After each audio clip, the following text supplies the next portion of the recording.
Anyway mga kabarya, isang magandang umaga po, araw ng Martes, February 16, 2021.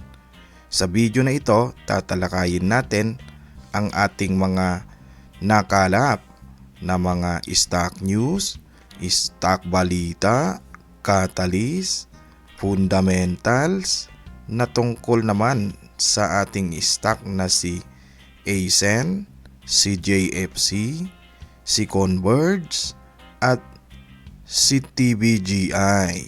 Yan naman. Alright, bago pala natin talakayin yung ating mga stock balita, huwag nyo palang kalimutang basahin yung ating disclaimer naman dyan sa ibaba ng ating video. Okay, halina kayo at ating pag-usapan ang mga stock balita, stock news, catalyst, and fundamentals. Alright, unahin na natin to guys, itong balita galing sa ating ABS-CBN News tungkol naman sa ating AC Energy o si ASEN. Maganda ito para sa mga position trader na naniniwala kay ASEN at sa mga long-term investors. Ito ay naitala noong February 15, 2021. Mainit na balita guys. Okay? Sabi dito, AC Energy to build 400 megawatt solar farm in New South Wales in Australia. Napakaganda guys, no?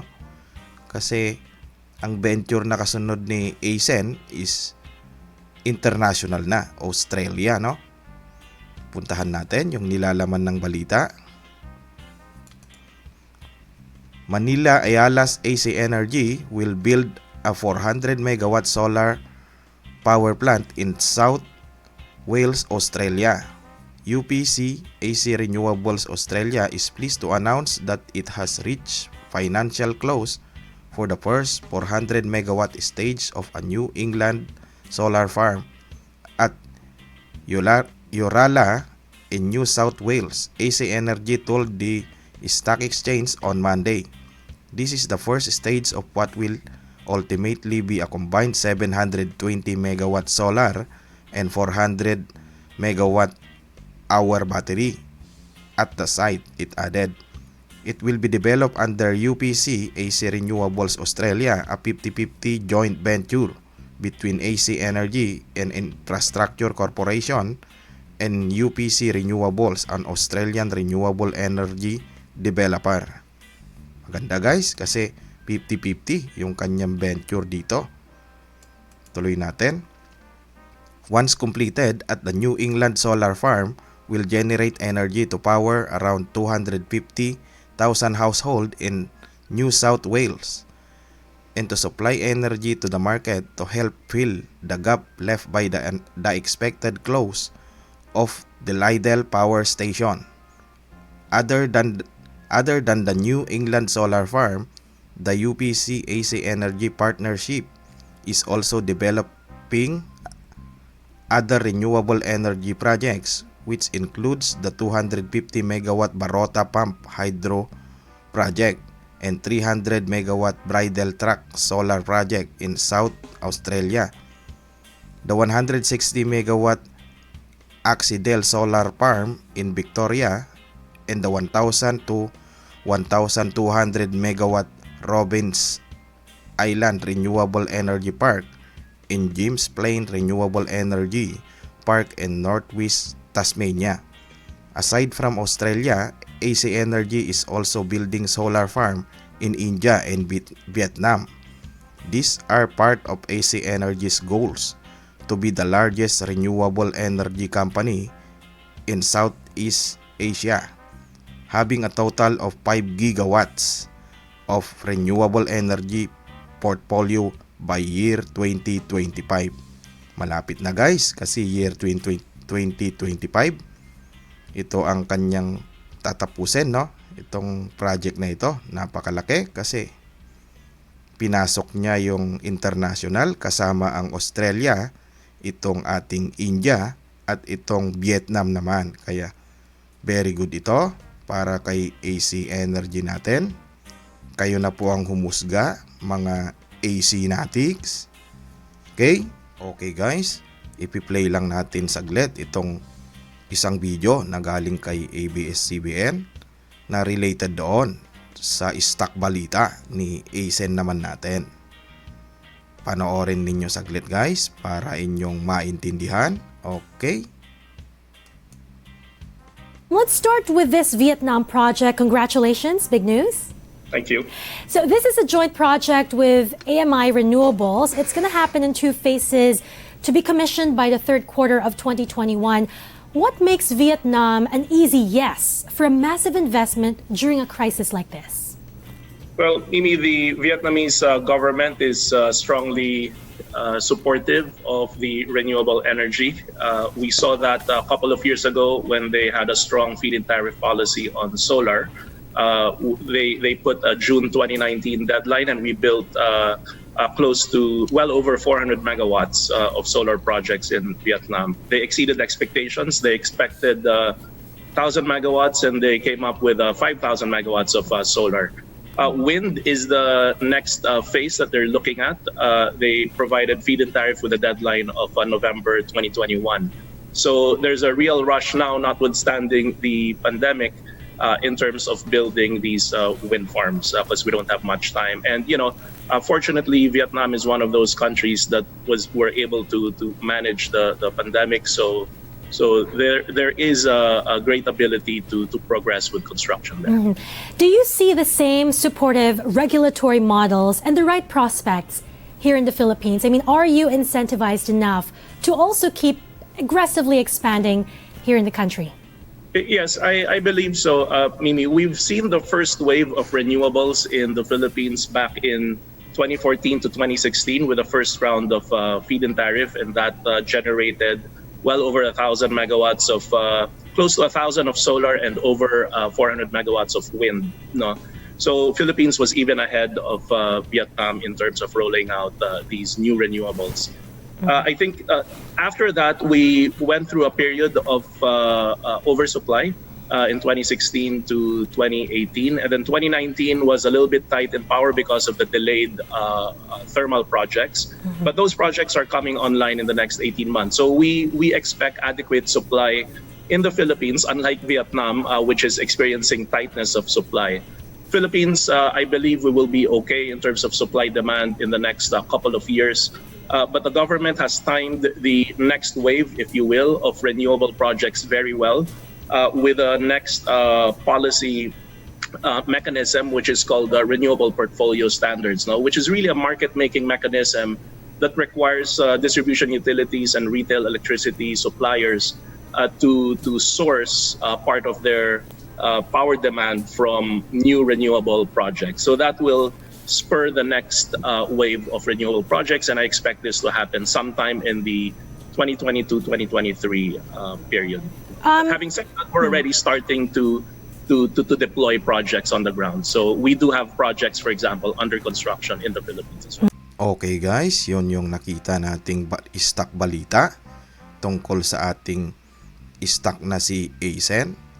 Kayo na ang humusga sa ating mga Asen Natics, Asen holders, Asen investors, at Asen traders. Okay guys, isunod natin itong stock balita naman ng ating Jollibee o si JFC. Nanggaling din ito kay ABS-CBN News. Naitala rin ito ng February 15, 2021. Jollibee back in black in Q4 ICE expansion this year. Yun naman, check natin yung nilalaman ng balita ni Jollibee para sa ating mga nagbibet naman kay JFC sa stock market. Manila Jollibee Food Corporation posted 2 billion in net income in the fourth quarter of 2020, down 34.5% compared to the same period in 2019. The company said revenues decreased by 29.9% to 36.7 billion in the fourth quarter versus a year ago, primarily because of permanent store closures and lower sales per store due to the COVID-19 pandemic. Kasi nga, marami ngang nagsarang mga store, no? Ng ating Jollibee nung nagsimula ang pandemic hanggang ngayon may mga nakasara pa. At saka international pa yung iba, guys, no? Tuloy natin. Despite the sharp decline in profits in the October to December period, this was still an improvement over the net losses posted by in the previous 3 quarters. For the whole of 2020, Jollibee incurred a net loss of nearly 11.5 billion. Malaki ang nawala kay Jollibee, no? Sa kanyang negosyo, 11.5 billion noong 2020. Tuloy natin. JFC CEO Ernesto Tanmanchong said the company looks forward to sustain recovery this year as the world gradually returns to normality with the introduction of COVID-19 vaccines. We plan to open 400 plus new stores worldwide, most of which will be outside the Philippines, particularly in North America, Vietnam, and China, Jollibee said. Yan, marami ang i-open na store, guys, no? Kasi nasa 400 stores yung target nila sa international. North America, Vietnam, at saka China. Tuloy natin. Manchong said Jollibee sales and profit growth will be driven by its international business this year and in the coming years. The company said it plans to 12.2 billion this year to open about 450 stores. Ngayong taon, no, ang target nila marami. 450 stores na yung kanilang bubuksan naman, guys, no?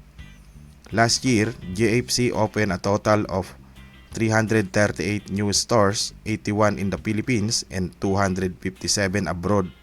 This was the first time in the company's history that more new stores were opened abroad than in the Philippines. We believe that out of this pandemic, we will emerge as a stronger business and organization. Beside the Jollibee chain of fast food stores, JFC also operates several other restaurant brands in the Philippines and abroad. JFC shares close 0.8% higher on Monday at 180.10 pesos per share. Yan naman, guys, maganda itong balitang ito para sa ating mga holders ng Jollibee at mga investors saka position traders para sa future ni Jollibee, no? Kasi marami ng store ang kanilang bubuksan ngayon. Nabanggit nga kanina na 400 stores, no? Tapos yung isa 450. Yung pinaka-target ngayong 2021, no? 450 stores. Sana matuloy yan para sa future ni Jollibee naman na umangat-angat yung kanyang chart din. Okay? Kayo na ang humusga, mga Jollibee natics din natin. Sunod na stock balita tayo. Okay, guys, next stock balita tayo na naitala naman kay Security and Exchange Commission. Date of report, February 14, 2021. The exact name of issuer as specified in its charter, Converge Information and Communication Technology Solutions Incorporated. Ito naman ay yung lumalabas na balita yata kay Converge. Sa ating mga nababasa, check natin. Kay Converge naman, kalagay dito, subject of disclosure, clarification of news report. Kinaklarify niya yung balitang lumabas nga. Source, Philippine Daily Inquirer and Billionario. Subject of news report, Mas SpaceX Oy Converge ICT in talks for PH Broadband Satellite Venture February 14, Super Fiber Friends. SpaceX Elon Musk ties up with Converge Dines Oy Broadband Deal February 13. clarification of news report. Check natin kung anong laman ng clarification of news report. This refers to the news report Mas SpaceX OI converge ICT in talks for PH broadband satellite venture by the Philippine Daily Inquirer and Superfiber Friends. SpaceX Elon Musk ties up with Converge Dennis Anthony Uy broadband deal by bilyonaryo published over the weekend. Converge Information Communication Technology Solution Incorporated PSE Converge wishes to clarify that the company is always looking for a new technologies to provide high-speed internet services to the broadest number of Filipinos. The latest satellite technologies, including that the Space Exploration Technologies Corporation, SpaceX, are among those new technologies being explored by Converge to bring high-speed broadband to far-flung areas in the country. However, it is still very premature to talk about the possible partnership between Converge and SpaceX at this stage, as suggested in the above-mentioned news report. Converge assures the exchange in its investor that it will promptly make the necessary disclosure should there be any material development in its explanatory talks with the possible partners. Yun guys, kinaklarify ni Mr. Dennis Anthony Uy, yung founder ng ating Converge, na yung lumalabas na balita na tungkol sa pagiging mag-tie up nila nitong si Musk SpaceX na si Elon Musk, yung pinakamayamang tao, no, na may-ari nitong ating mga Tesla car. Hindi naman pala, hindi pa nag-agree. Kumbaga, ang sabi niya dito, clarify niya na masyado pang maaga na ilabas yan. Parang ganon yung sabi ng Converge naman natin. Kaya parang medyo hindi pa pinapatotohanan ng ating Converge yung partnership nila nitong business naman ni Elon Musk, no? Siguro under agreement pa lang o under process pa lang yung kanilang mga ginagawang transaction for agreement. Yun naman guys, yung ipinapaliwanag ng sulat na ito. Kaya medyo masyado pang maaga, medyo na hype lang siguro o naging excited yung ating mga bilyonaryo.com. Ilalabas din daw ni Mr. Dennis Uy o ng Converge kung sakaling magkaroon ng agreement later on. Okay? Yun naman guys, para sa ating balita dito kay Converge naman. Kayo na ang humusga sa ating mga Converge natics. Sunod na stock balita tayo. Okay guys, dito na tayo sa last stock balita na ating nakalap. Na itala rin ito kay Security and Exchange Commission. Check natin. Date of report, February 11, 2021. Exact name of issuer as specified in its charter, Trans-Pacific Broadband Group Incorporated. Yun naman guys, ito ay si TBGI naman natin sa stock market. Sahin natin. Approval of the House Representative of the Philippines TBGI application for extension of Republic Act 8657 for another 25 years. Yun, naaprubahan yung kanyang 25 years na mga dokumento at na-renew itong ating TBGI. Tingnan natin yung description niya. On February 10, 2021, the House of Representatives has approved in third reading an act of renewing for another 25 years the franchise granted to Trans-Pacific Broadband Group International Incorporated under Republic Act No. 8657 to construct, establish, to install, to maintain, and operate communication system for the reception and transmission of message within the Philippines. Yun guys, very good din ito. Na-renew siya ng 25 years ang kanyang franchise, ang ating TVGI naman.